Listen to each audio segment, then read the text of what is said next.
I know you love earning travel rewards and cash back, and that's why you're going to love Rakuten. With Rakuten, you can earn cash back on everything you need to book your dream trip, hotels, flights, rental cars, experiences, and more, while still booking through your favorite travel sites. And don't worry, cash back can be earned on top of earning the credit card points and the hotel and airline loyalty points that matter most to you, depending on how you make your booking. Plus, with Rakuten, you can also earn cash back on groceries and other purchases like electronics, pet supplies, and more. And the best part, you can join today for free and start earning cash back on top of your travel rewards. Go to Rakuten.com or get the app. That's Rakuten, Rakuten. Rakuten, the most rewarding way to shop.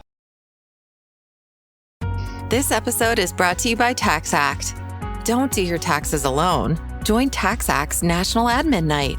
Admin nights are social gatherings for getting through your to-do list. So get ready for a night of fun, finding deductions, and filing taxes with TaxAct, where you can file your federal and state return for just $49 through April 8. Let's get together and get them over with. Visit taxact.com/admin-night for details. It's crunch time at work and you need to bring wings to your workday.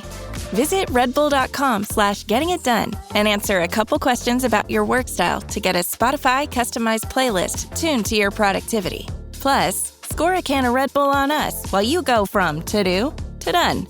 And remember, Red Bull gives you wings. Supplies are limited. Terms apply. Visit the website for more information.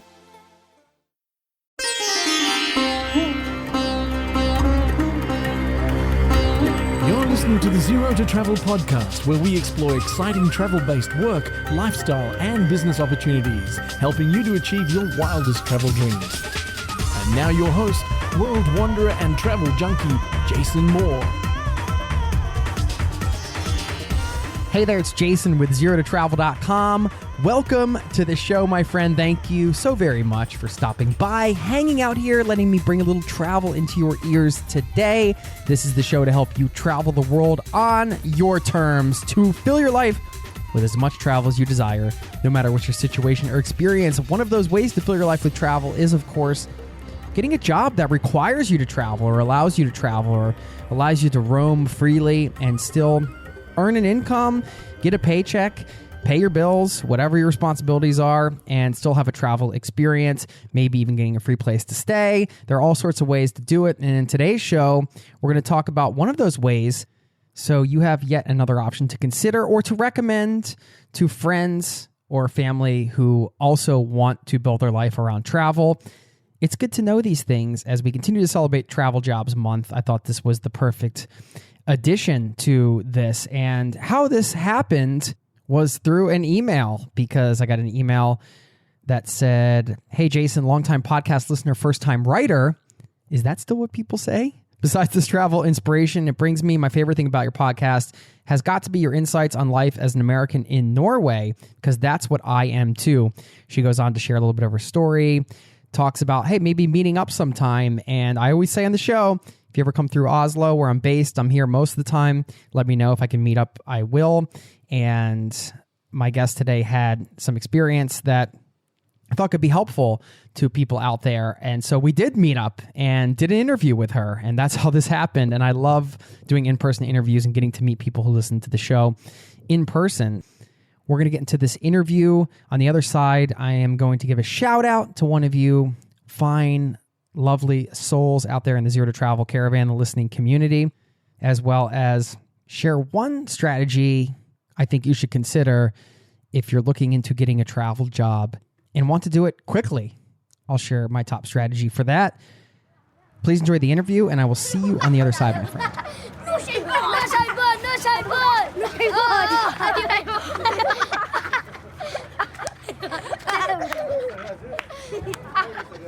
I'm sitting here with a fellow American in Norway. Yep. We have coffee in front of us. We're at the Peloton coffee shop in Oslo, Norway, and I want to welcome Carolyn to the show. Welcome to the Zero to Travel podcast, my friend.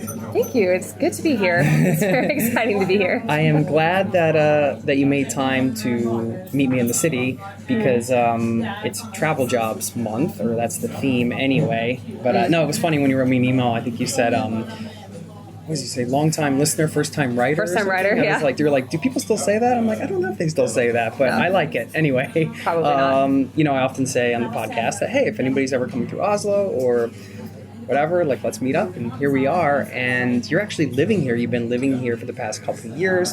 Where are you from originally? That's what I want to know first. I am from Oklahoma City.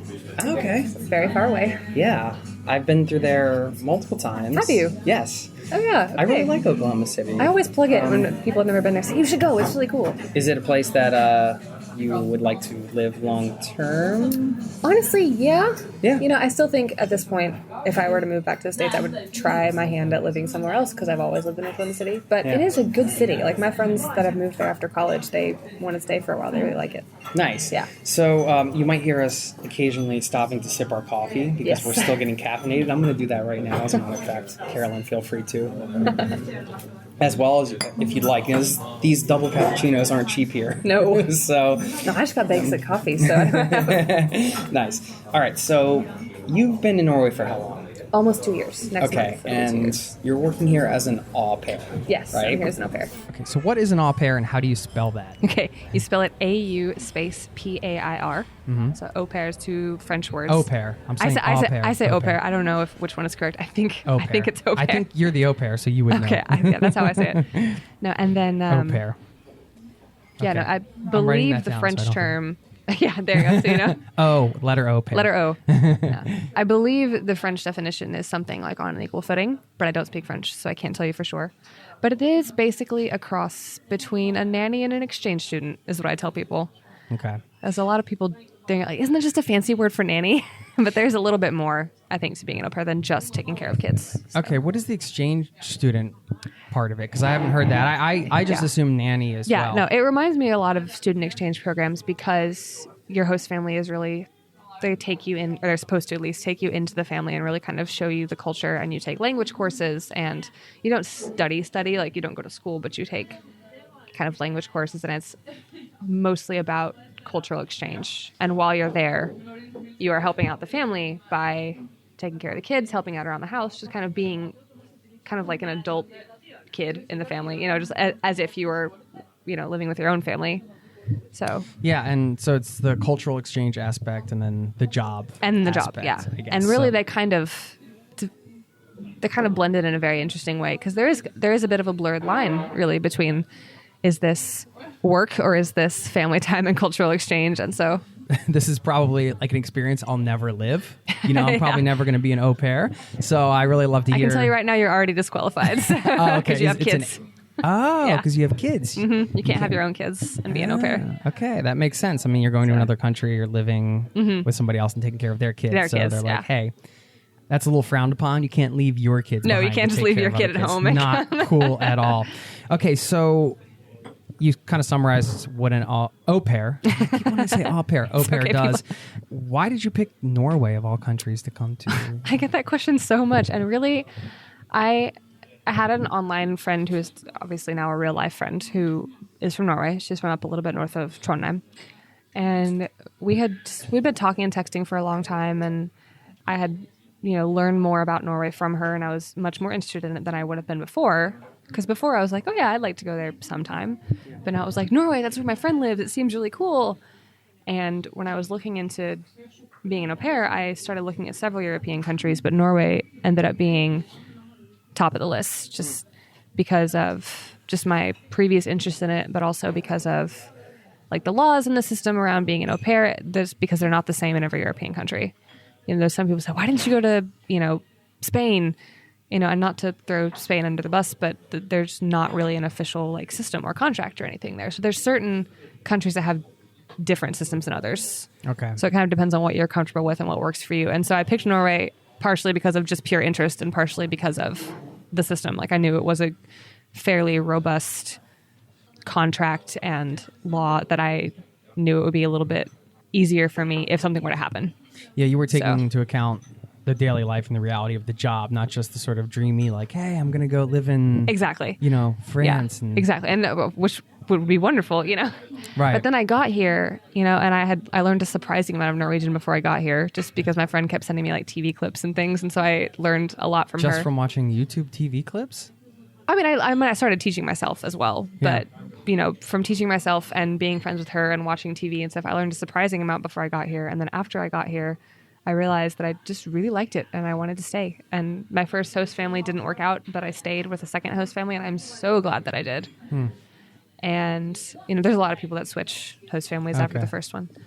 And now I'm trying to get my student visa and go to college here. So hopefully I'll be here for a little while longer at least. What were some of the tools you were using to study before you came? Because I think that's helpful for anybody traveling. Duolingo was the one I used the most. Yeah.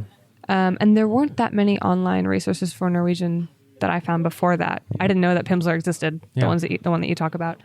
And there's a lot of paid online courses, but Duolingo and YouTube and just trying to read as much as I could in Norwegian. And did you find like taking that and then bringing it into the reality of like actual conversations was doable at first, or was it a bit shocking? It was a little bit shocking, but I think I actually recommend the TV thing to a lot of people if they can get a hold of TV shows, because the more you listen, the easier it is to understand people talking at speed. Yeah. Because when you listen to like Duolingo and you listen to very like clipped and well enunciated sentences, and you're like, I understand so much. Yeah. And then someone starts talking at you and you freeze, which still happens to me sometimes. Happens to me all the time. I meet someone from a place I've never been with a weird dialect, and I'm like, what did you say? Yeah, because the dialects here are insane. There's so many different dialects. There's so many. And it's so funny because it's like anything. If you spend time in a place, you can't really pick up on them until you are there, and then you start realizing all the differences. And it was really funny because I only spoke English and some Norwegian when I got here, but it was very little. I was studying beforehand, but not as extensively as you. And so I was meeting my wife's friends and things like that for the first time, but we were just speaking in English. And then later I got better at Norwegian, and I started speaking Norwegian with them. And I'm like, who is this person? They sound totally different. Yeah. It was weird. All of a sudden they sounded like... I think my voice sounds different in Norwegian as well. Like, obviously your voice sounds different recorded as opposed to, what other people hear as opposed to what you hear. Yeah. But I think it also sounds different depending on which language I speak. Because when I heard myself speak Norwegian on a video one time, and it threw me for a loop. I was like, that is not me. That is not what I sound like. So. I have yet to conduct an interview in Norwegian. We were talking about that beforehand. Are we going to do this in Norwegian? No, we're not. We're both, I'm too intimidated. I'm sure, Carolyn, you're probably... I could get through a few questions, I think, but... all right. So let's talk about the countries again, because I think one of the first things people are going to look at if they're considering being an au pair is the country selection. Is where you can go. Yeah, because that's the exciting part, or one of the exciting parts. Yes, it's the job, but the cultural exchange, the being able to like submerge yourself in another culture, live with a family from that culture. Yeah, and you really do immerse yourself in it. Yeah. So first of all, what are some of the countries that are out there that do this? And I know you can't have to list every single one, but maybe just general areas. And how do you, what are some resources where people can explore this? And it's a multi-layered question, but let's start there. The one I trust the most is Au Pair World. It's all one word website, aupairworld.com. Okay. And it is run by former au pairs and host parents. It's a pretty robust network. And on that website, you can sign up, make a little profile, and find your host family. I found both my host families that way.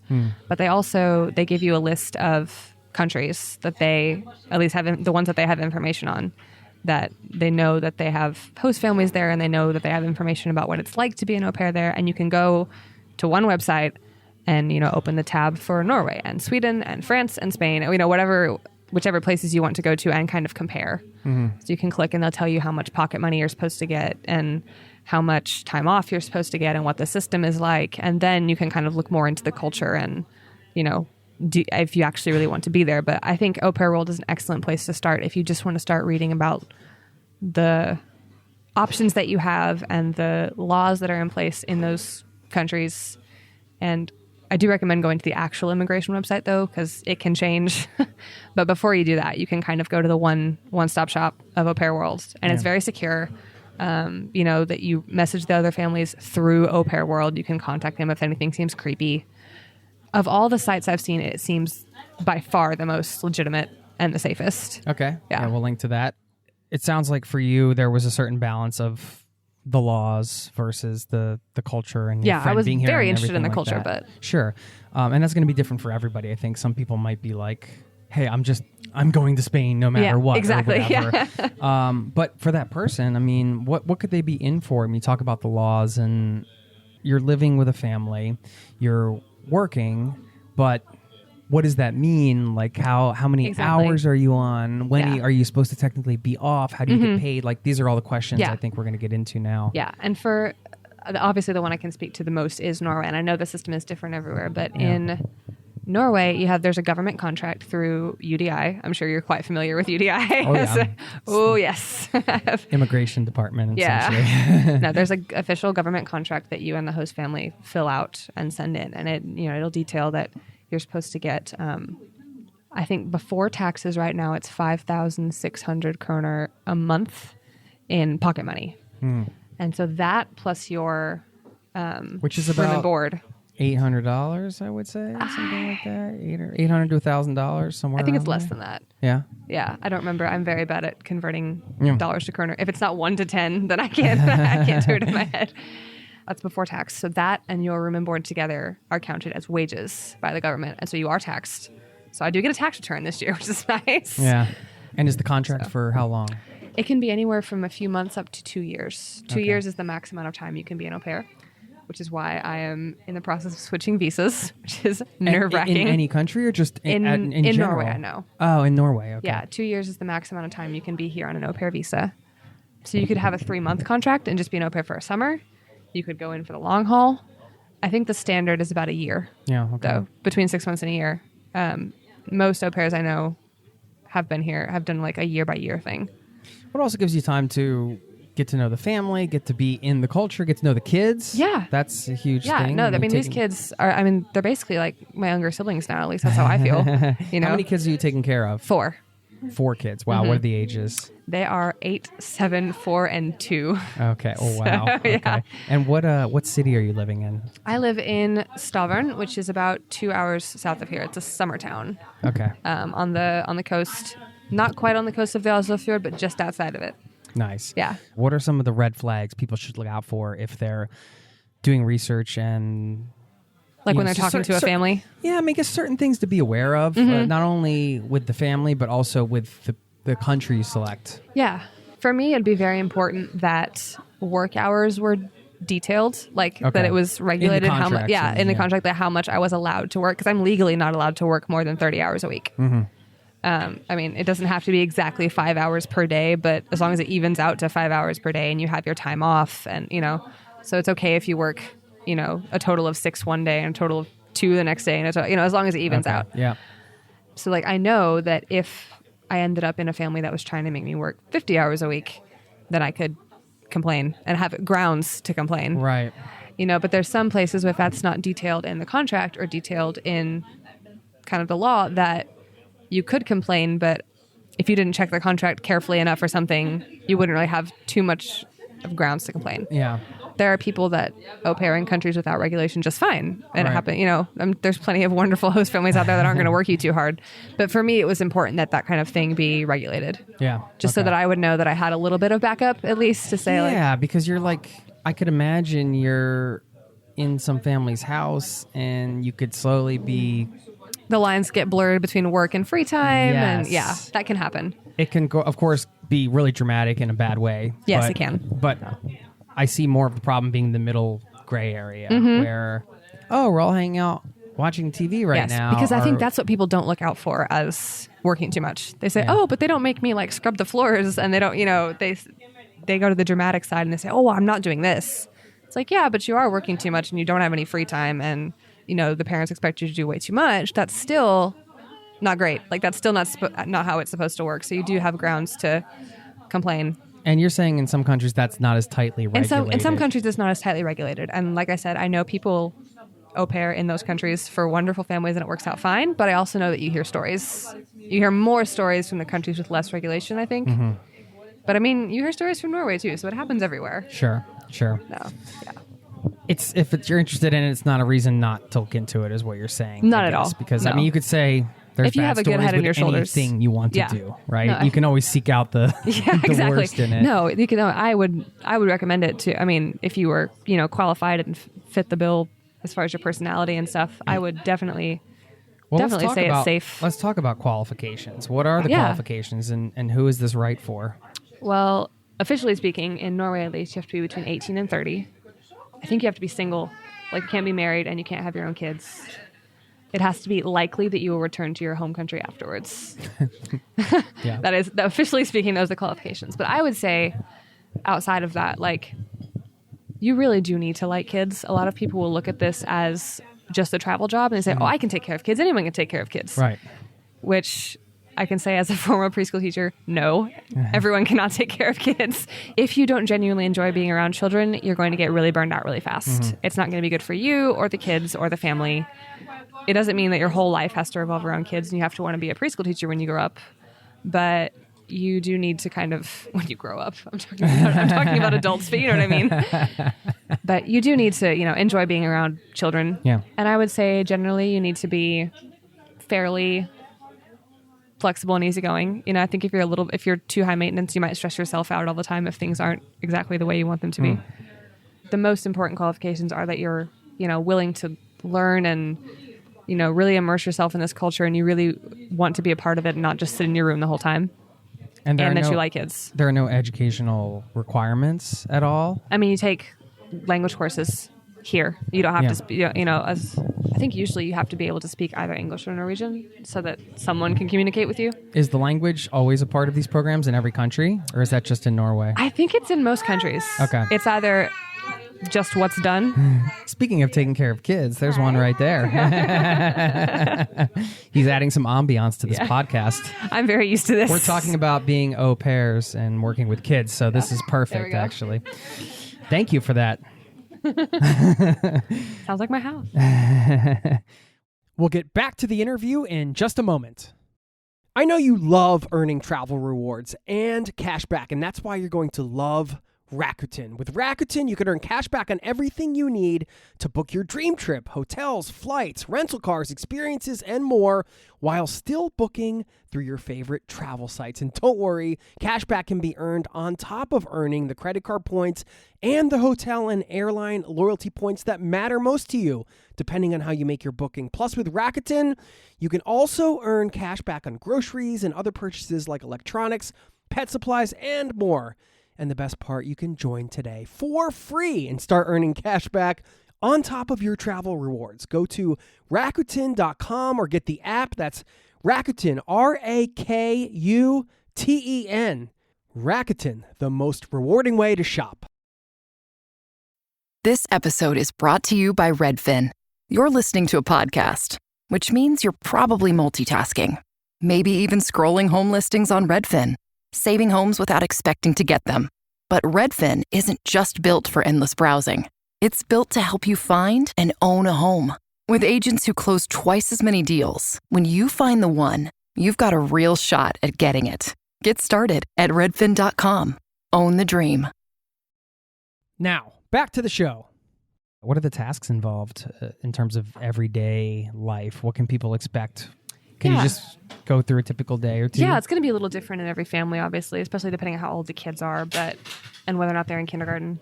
But, you'll do things like help get the kids up in the morning and ready for school, and, maybe I'll drive them to and from, or I used to, when it was warmer weather and we lived farther away, I would walk with them to school because they were a little young to be doing it by themselves. Yeah. Making dinner a couple nights a week. So do you do some cooking? Yeah. And which I love to cook, so it's fine. But I can imagine if someone didn't like to cook, they should probably put that on their profile, just so that the family didn't expect it. Sure. I'm sure it's intimidating, walking to somebody's house and cooking them a meal. It's extremely intimidating. Like The first time I made dinner, I was like, oh, I hope this is good. And it was great. So they all enjoyed it. But there have definitely been, there are hits and misses when it comes to cultural exchange with food, for sure. And cleaning? Is that? Yeah, and there's lighthouse work. And that's another thing that's in the contract is that you can't you cannot be the housekeeper. Like right. you can't do everything. They can't make you clean, all the family bathrooms and stuff all the time. But it's just general, like, especially if both parents are at work, someone's got to vacuum. Someone's got to make sure that the laundry gets changed. And then you have some, free time to, it's not like you're working all day. But just general, like, light housework can be your job. Just thinking about you making that first meal for a family, or speaking Norwegian for the first time with a family, even meeting the kids and all of those things. Is it an experience that got you out of your comfort zone more than usual? Extremely. Okay. Yeah. No, How did you feel? Was that... I'm a very introverted person. And so I've had to really, as I've gotten older, like at work and also doing this, I've had to kind of force myself out of my comfort zone to be like social and put myself in social situations that I'm not generally as comfortable with. And this is definitely the biggest uncomfortable social situation that I pushed myself into. It was more intimidating, I think, doing the first Skype interview than it was meeting them in person, I think.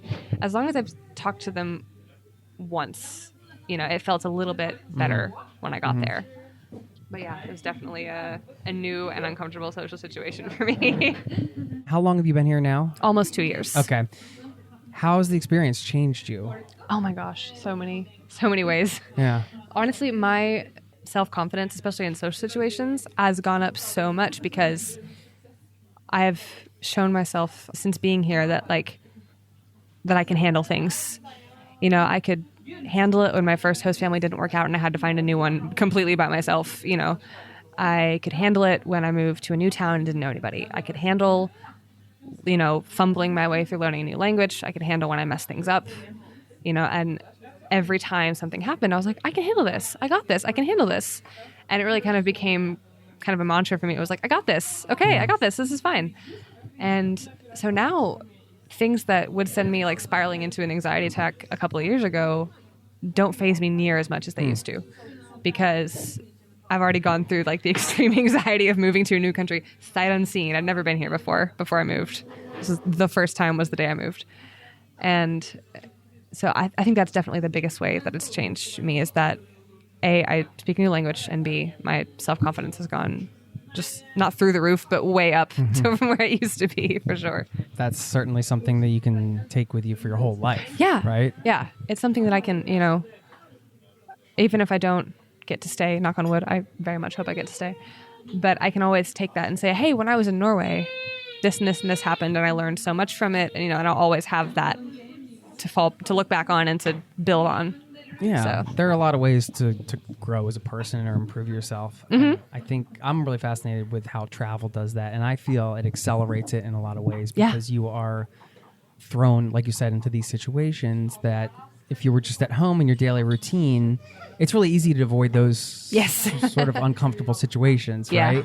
But when you're traveling or doing something like this you've never done before, you're guaranteed to run into those situations, and there's nowhere to run. There's nowhere to go, right? Yeah. I mean, you can always just get a plane ticket home or whatever, and that's fine, and you could do that. But I find more often than not, most people just rise to the occasion. Yeah, right. And I don't know if it helps to have a, fear of failure like I do, but it was more of a refusal to fail than which would not be a failure if you had to go home. But for me at the time, I considered it like, no, this is going to work out, and I refuse to let it not work out. And so well, I mean, what did you do during the downtimes? Because you mentioned the first host family not working out. What was the story there? And was there a point where how did you know to make a change? I mean, that would be advice that ties in with being an au pair also, because how would one identify when hey, this is not working out? Because that can be hard.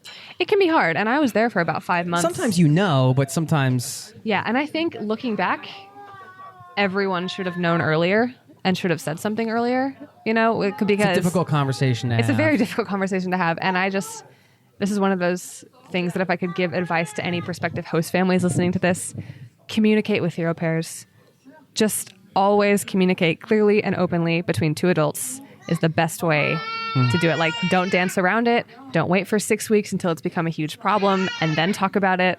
Just communication is very important. And I think there was a communication breakdown in the first family. I'm trying to be diplomatic. They're not bad people. It just didn't work out. And, there's definitely a kind of personality matching that you can't figure out on Skype. Yeah. So there's certain, if you really just don't click with the kids as much as you thought you would, or don't click with the parents as much as you thought you would, I think one of the biggest things to look for is how they handle conflict, I would ask that in your first Skype interview with the family. Like, have you ever had an au pair before? Have you ever had a conflict with that au pair before? How did you resolve it? Or has the au pair ever had like a huge conflict with the kids that, there was something that she couldn't solve, he or she, it doesn't have to be a girl, but they tend to be. And, how did you guys help them work that out? Yeah. So I think, and they might be shocked and say, oh my gosh, we've never had a conflict with an au pair. And you can say, great, how would you resolve it? Yeah. It's so good to hear. But I think that's definitely because, my host parents speak to me like an adult because I am. They don't treat me as if I need to be like managed. Yeah. And I think that's very important that the host family and the au pair, even though they are technically your employers and your quote bosses, there's also that family element. Like they need to just be able to openly and clearly communicate. And they live in the house with you. Yeah. Or you live in the house with yes. them, I should say. You have to have your own That's room what I by meant. law. You have to have your own room by law. Okay. Yeah. And the food is included, whether you're cooking it or eating it. Yeah. You get Yeah. all your food paid for. Yeah. Now. So that's where, it sounds That's like where the it part of might the be- family thing comes in. Right. Might be a low, in this case, a salary. And in some countries, is it hourly? Or is it always a salary? I don't know. Here it is a pocket. It's monthly pocket money is what they call it. Okay. So, Yeah. money for you to go out and do stuff and Because get a it few sounds train like tickets. not a huge amount, maybe, but then you're not paying room and board. You're not. And that's... And, often that you'll get your cell factors phone in. thrown in. It kind of depends, but I have just the third line Yeah. on the family plan is my cell phone. You're not doing this to get rich. You're doing it to have an No. experience. Yeah, you're not doing this to get rich. You're not gonna be able to save up a bunch of money. I don't think I have any savings right now, to be frank. Right. But you have the you can't work the on the side. experience you Yeah. can take Yeah. with you. And that's that you're not allowed to work on the side, so that's good to know. But if you've been here for 2 years and become fluent in the language, it's much easier for you to get a job if you do want to stay. Right. So You mentioned the host families, and there are people of all ages listening to this podcast, of course.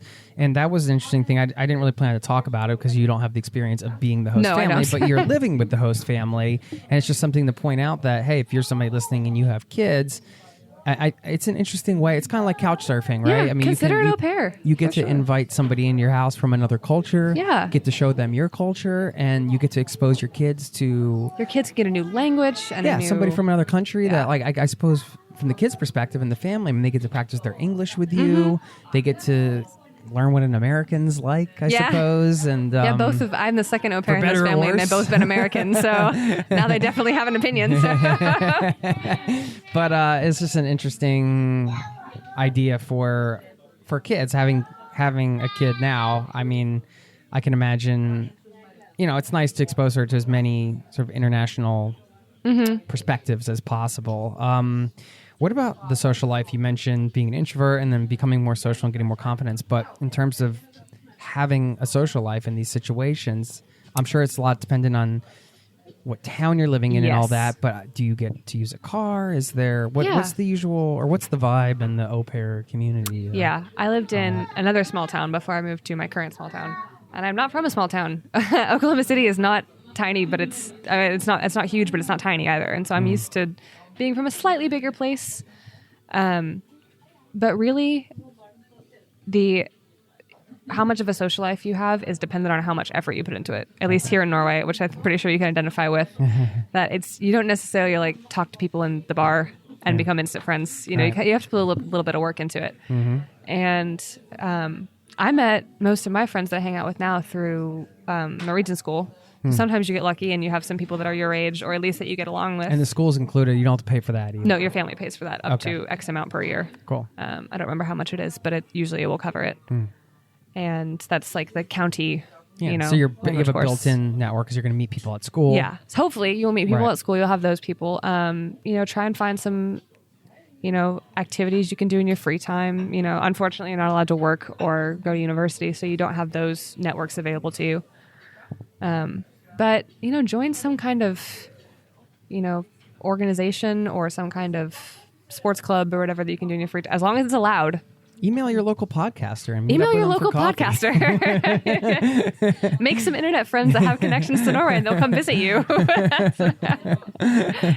That's awesome. Yeah, I'm sure that's a tough question to answer, of course, because it is dependent a lot, I think, on I think what country you're in as well. Yeah, what country you live, where you live. Yeah. Going back to what you said before in the age, 18 to 30, is that universal? Or I think. Okay. I don't know exactly. Like I said, I don't know the laws in a lot of other countries because it's been a couple years since I've looked at them. But I know most of the places I checked, you had to be like 18 and 29 or, 18 and 30, just to make sure that it really was fulfilling the point of being an au pair, which is to get a young person to come in and exchange culture and not someone that's looking for a free place to stay in exchange for, working a little bit, which is nothing wrong with that, but that's not what the au pair program is designed for. So. Are there any other resources you want to mention on this topic outside of Au Pair World, which we'll link to? Anything else that you found useful? There are so many blogs. But if that's the main one that you used, yeah, that's the main one that I use. And there's cool. a bunch. There's Less is there's so more many blogs. There's almost too many blogs, which is why I don't have one because there's so many and they're all dealing with the same thing. What has this allowed you to do travel-wise the last couple of years? It really... You said you just got back from a pretty cool trip. I did. I just got back from Greece with a little bit of Poland thrown in, so that was really nice. Yeah, no, I went down to Spain last year for the first time. I went to Poland and Greece for the first time. My host mom is actually from Sweden, so I've been to Sweden with the family a couple times and really kind of gotten to see a side of Stockholm that I wouldn't really see before. So if they travel, you go with them? Yeah, not always, but generally. And, you'll have your free time and they'll have their free time and you kind of just trade off who's watching the kids and you're all on vacation. And so it's really nice. Nice. And I've gotten to, see a lot of Norway and I've gotten to go places that tourists generally don't go. Yeah. Which I think is really neat. Both in some of the places that I've traveled to, I've been to places in Sweden that tourists normally don't end up going. Sure. Like, you've been to where now? Why? Why would they? Because, And same in Norway. I've been to a couple of places in Norway and when you click on the hashtag on Instagram, you don't see a lot of tourists posting about it. If you click on the hashtag Oslo, there's a million pictures. Sure. If you're, I can't even think of a town, but if I'm up in a small town visiting my friend and we found a Viking monument, no one else has been there. At least no one else from, my part of the U.S. has been there. And so that has been really neat because you get kind of an inside perspective. Yeah. What do your friends back home think? I think it's really cool. Following along? Yeah. Yes, I think. And there's a few people, I still get questions like, what are you doing? What? Why? Where do you live? Because if they haven't kept up with me for a while and they make contact again, and they see that I'm posting, from a train on the way to Oslo, they'll message me and they're like, what on earth are you doing? Where are you? How are you traveling? And so I kind of have to explain that I'm living here and trying to continue living here, and I'm not just bopping around the globe, which would also be really that's cool. the plan for you. You're trying to now get into university in Norway. Yes. It's interesting when you go to do these things, you just don't know how your life's going to change or in what direction it's I did not plan. go. When I got here, I was like, and then I'm going to go to school. Like, that was never a part of my plan. It was, people had talked about it. People said, why don't you just go to university there? And I was like, I don't know. That's a long time commitment. We'll see. Yeah. We'll see. It's probably a good attitude to have, right? Yeah. And after a while, I said, okay, I think I'm going to try and stay. And then when my Norwegian got to the point where I realized that I could pass the test to get into school, because there are some programs in English. Mine is in Norwegian. So when I realized that I could get to that level, I thought, okay, this is a real thing I'm going to try to do. Yeah. And I have to wait until May 20th to find out if I got in. So maybe I'll update everybody and tell you if I got into school. I wish you the best of luck. Thanks. I hope that works out for you. Yeah, me too. It's a great way to go into an experience like this, I think. Like you said, kind of we'll see. Being open to doing something different. And I'm sure when you left, did you kind of think, oh, well, I'll probably just come back after this? Was that kind of your mindset then? Or were you really open? Or was it? I was very open. I was not committed to coming back. Yeah. At least not my poor mom. She's going to hear that. She's going to be like, oh, no. No. Sorry, Mom. Yeah, no. But by the way, Carolyn's okay. She met this strange guy at the coffee shop. Yeah, no, I met this guy from the internet at the coffee shop and everything is fine. We were talking about that before we started recording. All right, so this was not so much a stepping stone to, then going back to regular life, but more of a stepping stone to maybe a longer term life abroad or traveling. Yes, because I had done... Really, I'd gotten the travel bug when I was a little bit younger, but then when I was 20, I was 20. Well, how did you get it when you were younger? I went on church trips to 3 different places in Central America, and those are highly organized and they're more focused on what you're doing with your group of people from the church. But it was still the first time I'd been out of the country. Right. My family was an American road tripping family. We didn't leave the country, Which American road trips are great. which are amazing. I love them and I can't wait to do another one. I'm a big fan of the American road trip. But I went to Costa Rica and Honduras and Mexico. And then when I left college at 20, due to a variety of personal reasons, I got an internship at is an old church in Scotland that has a historical center in it. And the historical center, we were kind of running it and doing the tours, not running it, but helping run it, doing the tours and kind of everything else that needed to be done there in Edinburgh for 3 months, or almost 3 months. And that was really my first time that I thought I could move. I could stay out of the country for a little longer than 2 weeks and it would be really cool. And so after that, it got harder and harder to try and go places because I was working all the time. I was working in retail and at a preschool, so constantly at work. It's funny how a simple idea like that, wait a minute, I could move. It's just a simple idea, but then when you really embrace that idea, and how things can open up, and then is that kind of where it started, where you were like, okay, I can move.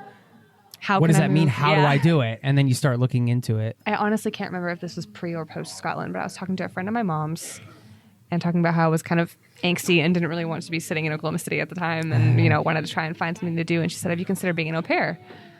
And I wrote it off. I was like, nah, no, I don't think that is the job for me. I don't remember why. I think I was just kind of scared to do it. And then a few years later, it kept sticking with me. And I was like, didn't Allison say that I could be an au pair? And so I started looking into it and I realized I'm so qualified. Right. You were working at a preschool, right? Yeah, I was working at a preschool at the time and that's what I want to study. And so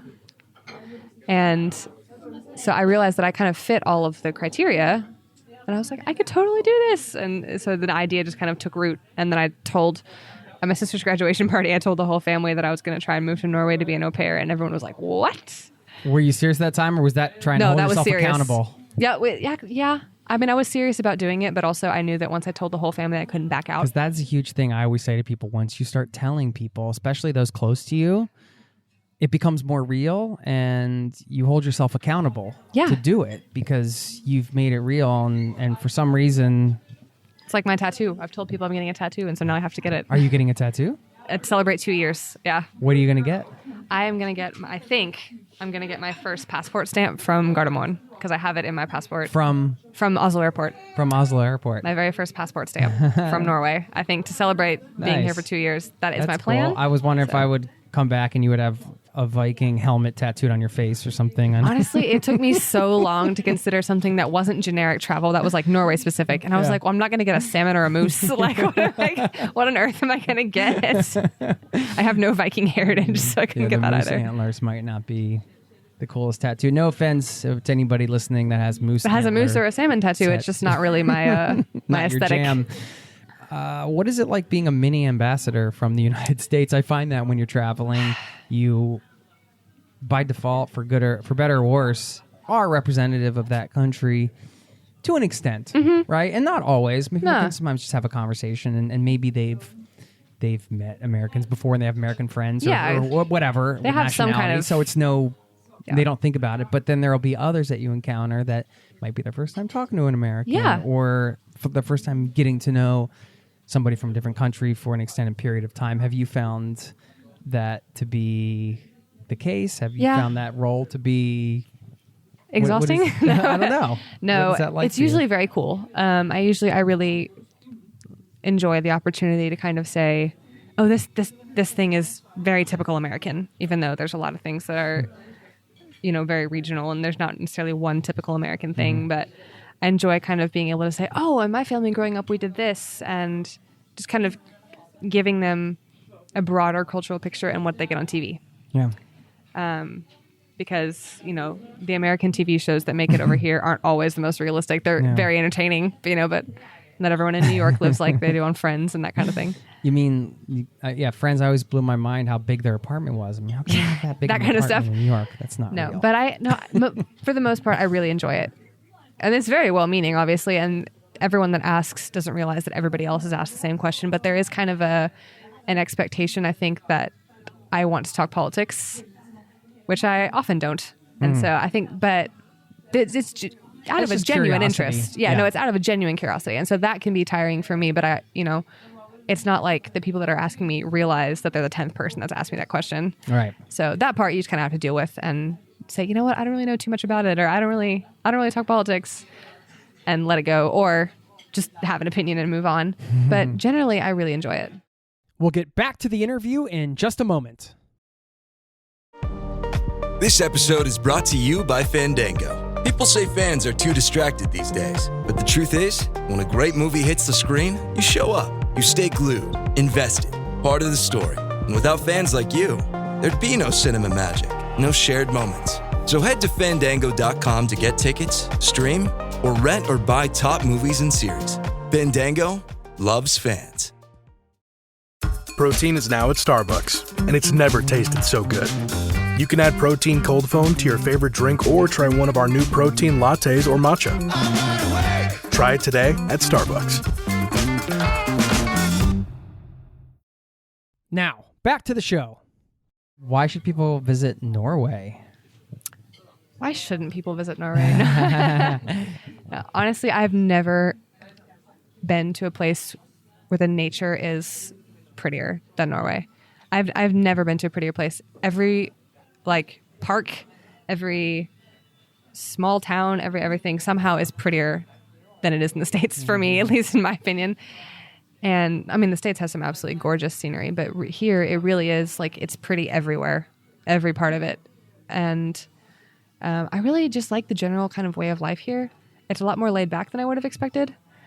I think there's kind of a stereotype of Northern Europeans working all the time and never having any free time. And at least my impression of Norway, and I've talked to a lot of Norwegians about this, is there is a real emphasis on work-life balance that kind of lends itself to a really fairly chilled out vibe, despite the cities being,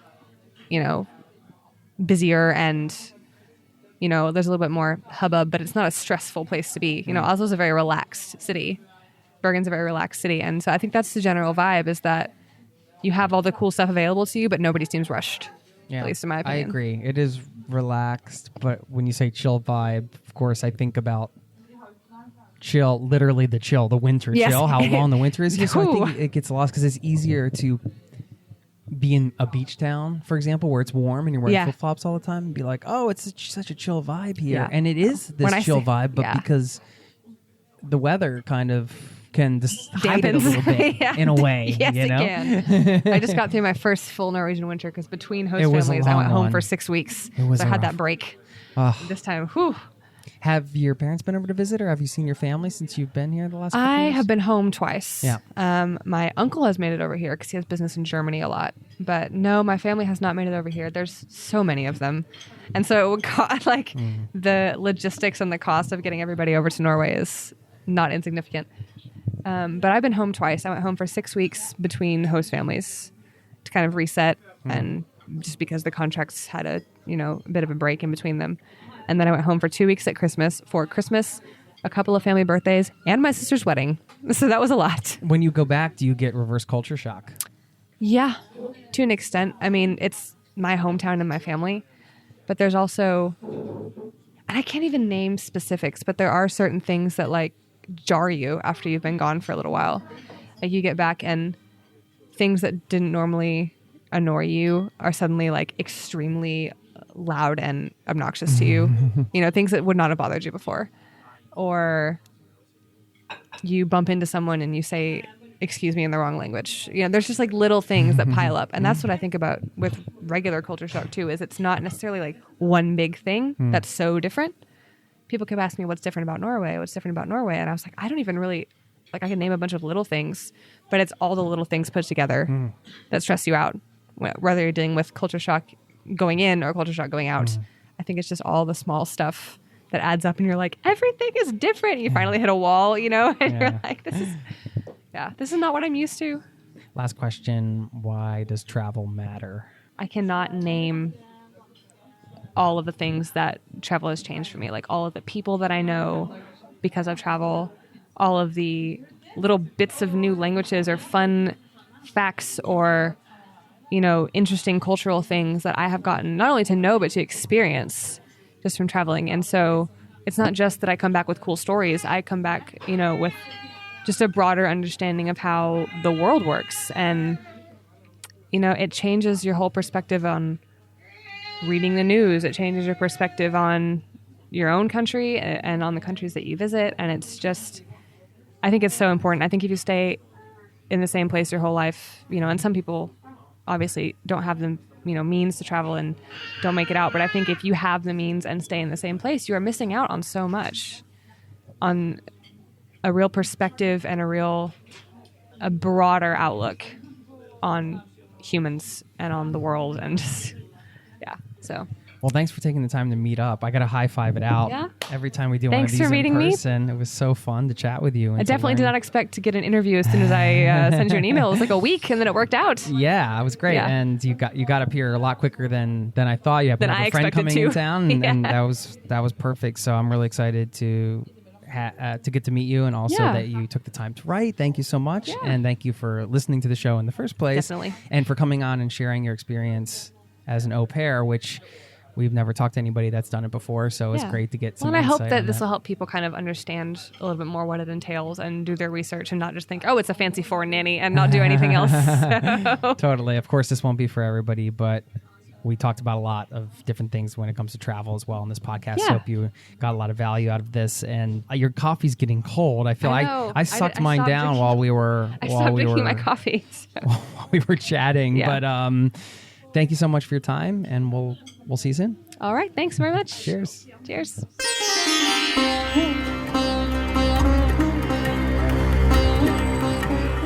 There you have it. Hope you enjoyed listening in on my conversation with Caroline. And Caroline, thank you once again for making the time to meet up in person, to hang out and to share your knowledge about being an au pair and yet another way to travel the world. I cannot believe how many different ways there are to do it. This is something I've been obsessed with for a long time, and now, of course, obsessed with sharing all those different ways with you. And if you're new to the podcast and you haven't subscribed or you haven't dug in, you are going to find countless ways to do it and to match it up with where you're at in your life right now. That's the key, right? As travelers, I think we all love travel for our entire lives. I don't see too many travelers that just stop loving it after a certain time. Maybe they want to settle down or live somewhere, but it doesn't mean you stop enjoying travel. And I get a lot of emails of people explain that they have traveled a lot and now they've been in an office job or something like that, and they want to get back out on the road. And maybe the way they traveled before is not going to be the way they want to travel next. And that's why my mission here is to just share as many perspectives and ideas around travel and long-term travel and the nomadic life, if you want to go that far with it, and the strategies, tactics, tips, and the practical things that you might want to consider to make it happen, to make it a reality. And I will never be an au pair. I will not do it, as you heard in the interview, but I get to feel what that experience is like and get to live through somebody else sharing that. And I love that because I'm not going to get to have every travel experience that I want to have. It's just impossible.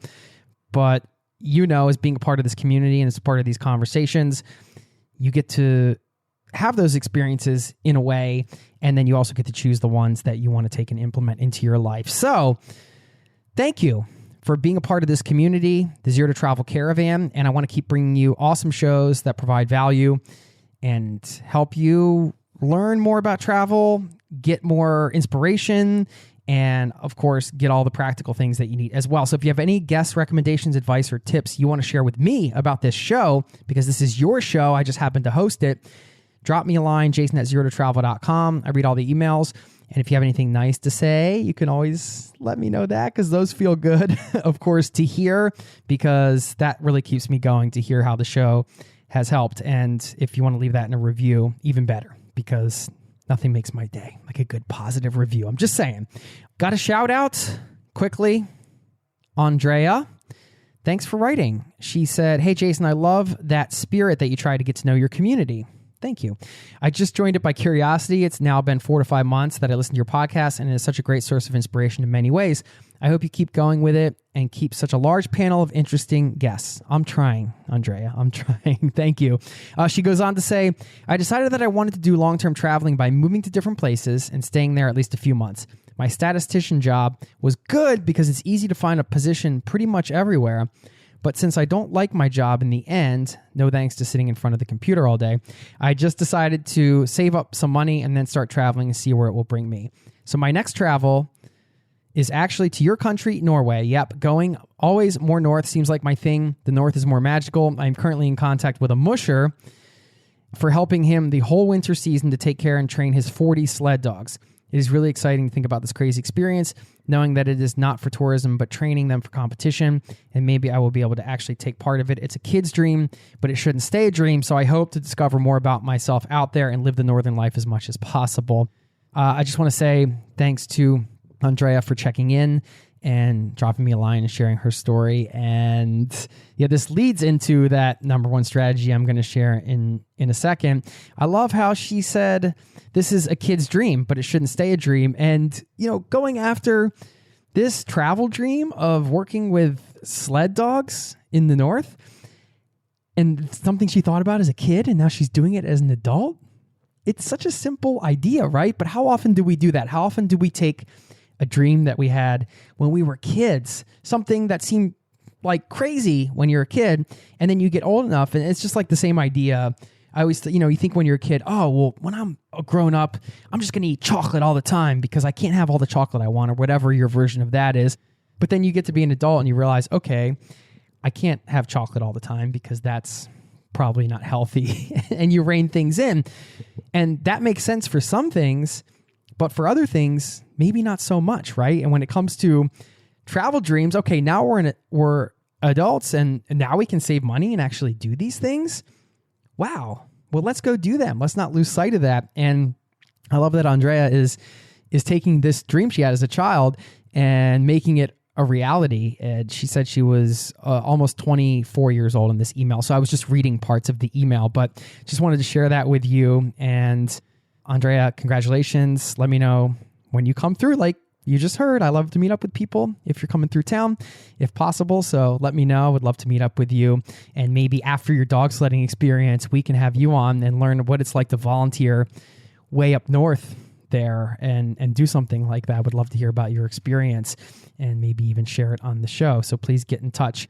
Okay, what she said here about being a statistician and that was good because it's a position she can work from pretty much anywhere, but she didn't want to keep doing it, so she decided to just save up money and start traveling. That leads into my strategy I wanted to share with you today. And it's a strategy that I used right when I got my first travel job, and that was not giving a crap about what job you did or what job you do. Like, not really caring all that much about the job itself, but just the fact that it can take you somewhere new, that being enough, and be willing to do anything. And I know some people might not like that. Some people might think, well, I don't want to do a job I don't really love, or I don't want to do something. I'm going to find the perfect thing. I don't disagree with that, but at the same time, if you just want to get going and go somewhere and do something and have an experience, don't wait around for the perfect thing, in my opinion. I worked one summer at Disney when I was in college doing the college program and internship, and that's still something they run to this day. And I was a custodial host, if you can think about that terminology for a second. It basically means I was a janitor. I walked around the theme park, sweeping up cigarette butts, doing trash runs, emptying garbage. Not a sexy job at all, but I got to experience life down at Disney and working at a theme park and living in a totally different place and having adventures and traveling around Florida. And it's not a thing I would want to do now, but it was one of the best summers I had, maybe the best, in college. And I just wanted to go have an experience. Okay, what's it like to work at Disney and live in Florida for a summer? I don't know. Let me go see what that's all about. And who cares if I'm sweeping up trash? Whatever. That sounds great. I'll sweep up trash. I just want to have this experience. And when I started looking for my first gig that I didn't know what it was going to be. It ended up being a long career as a touring professional. I ended up working in events, as some of you know that listen to this show. And it just happened in a way by happenstance. It happened because I just wanted to travel and I wanted to find something that got me on the road, and I wasn't going to be too picky about what that was. Just give me something that takes me somewhere, and I have a good work ethic, and I'll do the job, and I'll have the experience, and that's going to be interesting, and it's going to be an experience. I'm going to learn from it, and I don't know where it's going to go, but let me just take it for what it is. And not everybody, I guess, has an easy time with thinking of life in that way, or especially career, right? Because we can get caught up in this idea, well, what is this? How are people going to look at this? Am I going to be able to get a job? Are they going to think I was just clowning around? Is this going to look good on my resume? Whatever. My opinion, who cares? Go have the experience and live it, and just deal with those situations when they come up. More often than not, if you have a good explanation as to why you've done things later on down the road, you want to get a more traditional job. As long as you have justification for it, as long as you have reasons that usually involve, learning about yourself or just trying new things, who can get down about that? And if somebody gets down on you about that, is that really somebody you even want to work for in the first place? I don't know. So Andrea, it sounds like she had this statistician job, and it wasn't something she was thrilled about, but she did it because she knew she could do it from anywhere. And then when she was done with it, she decided to cast it off and just save her money and travel. You can do that. And everything doesn't have to be planned out. Everything doesn't have to be figured out. You don't have to have the perfect job. You just find something and go and live it and see what it's all about. That's just my 2 cents. That's my rant. Thank you for listening to it. And that's all I have to say about that. So I hope that's helpful. Maybe some of you disagree. Maybe some of you are shaking your heads. Right on. Okay, let's do this. Whatever that is for you. I don't know.